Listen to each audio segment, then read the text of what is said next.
Hello বন্ধুরা, সঞ্চিতা সহজ recipe চ্যানেলে তোমাদের সকলকে স্বাগত জানাই। আজকে আমি ডুমুরের ডালনার একটা রেসিপি তোমাদের সঙ্গে শেয়ার করছি। আয়রন সমৃদ্ধ আরও অনেক প্রোটিনে ভরপুর এই ডুমুর আমাদের শরীরের পক্ষে কিন্তু খাওয়া ভীষণ উপকারী, প্রত্যেকের জন্যই ভীষণ দরকারি। এই ডুমুরটা দেখো আমি আমাদের পাশের এক গাছ থেকে পেড়ে নিয়েছি। সেই ডুমুরগুলোকে খুব ভালো করে ধুয়ে নিলাম।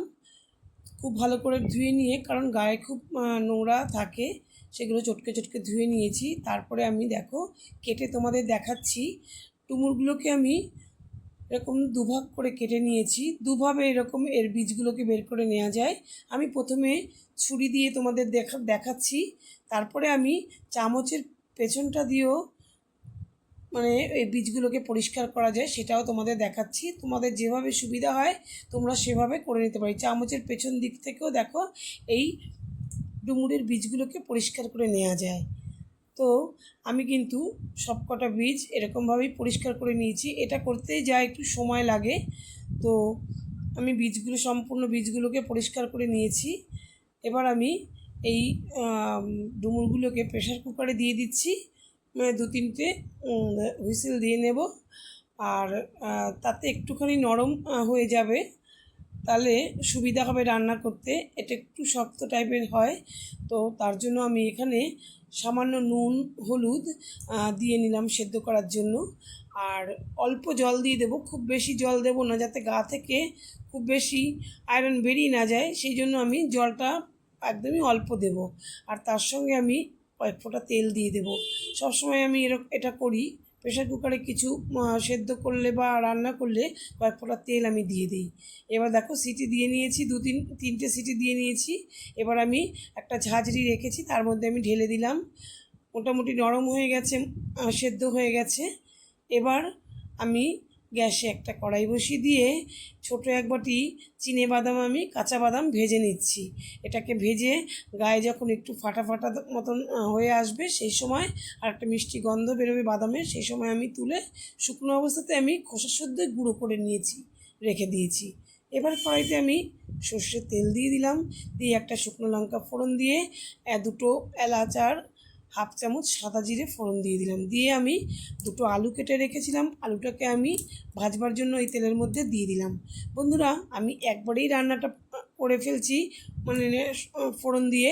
তোমরা চাইলে এই আলুটা ভেজে তার সঙ্গে ডুমুরটাও ভেজে নিয়ে তারপরে তুলে রেখে এই মশলা টশলা দিয়ে কষাতে পারো। আমি তোমাদের একবারেই দেখাচ্ছি, তোমাদের যার যেটা সুবিধা হয় সেভাবে তোমরা করবে। এখানে আলুটাকে একটু নুন আর হলুদ দিয়ে আমি একটু লালচে করে ভেজে নিচ্ছি। এরপরে আমি সেদ্ধ করা ডুমুরটা এর মধ্যে দিয়ে দেব। দেখো বন্ধুরা, সেদ্ধ হয়ে গেছে একদম, কিন্তু একদম গোটা গোটা রয়েছে, দেখতে পাচ্ছি একদম সেদ্ধ হয়ে নরম হয়ে গেছে। এই অবস্থাতে আমি আলুটা ডুমুরটা ভালো করে কষিয়ে নিচ্ছি। এভাবে তোমরা নামিয়ে রাখতে পারো, কষিয়ে নিয়ে নামিয়ে রেখে তারপরে কিন্তু মশলাটা দিয়ে ফোড়ন দিতে পারো, সম্বাদ দিতে পারো। আমি কিন্তু এর মধ্যেই মশলাগুলো দিয়ে দেব। সময়টা হয়তো একটু বেশি লাগবে।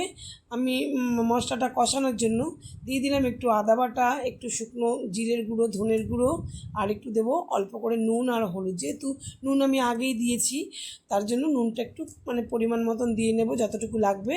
আর অল্প জল দিয়ে কিন্তু আমি খুব ভালো করে কষিয়ে নিচ্ছি এই মশলাটাকে।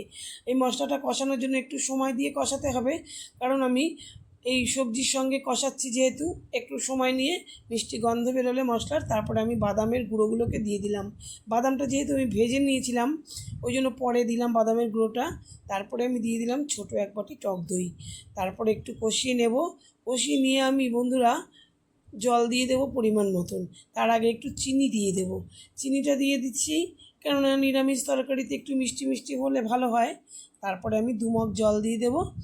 জলটা দিয়ে জলটা কিন্তু একদম এরকম থাকবে না পাতলা পাতলা, কারণ যেহেতু ডিম বাদাম দেওয়া হয়েছে, বাদামের গুঁড়ো, সেই জন্য ঝোলটা কিন্তু টেনে যাবে পরে।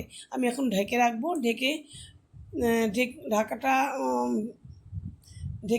ঢাকনাটা খুলে রেখে একটু গরম মশলা আর ঘি দিয়ে আমি কিন্তু নামিয়ে নিলাম। আশা করি রেসিপিটা তোমাদেরকে ভালো লেগেছে।